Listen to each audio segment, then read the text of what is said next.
Hello everybody. So today I want to talk about calculus. The topic that is about integration. So now I want to show you how to answer.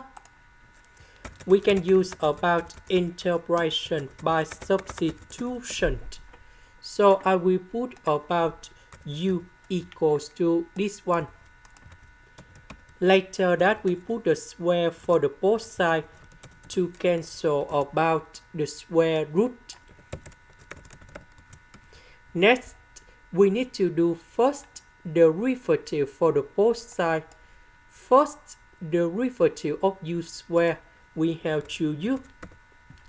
This one, we have 3x square.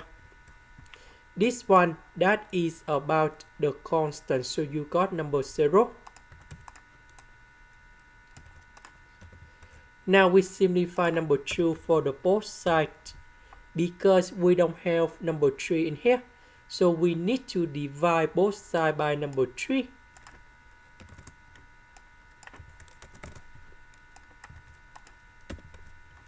The square root we change by u.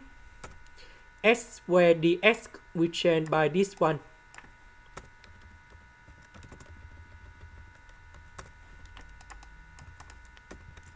So this one we have number 1.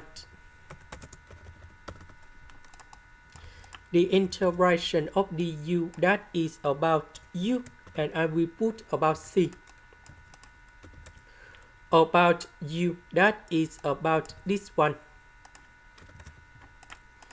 This is the end. Thank you for watching.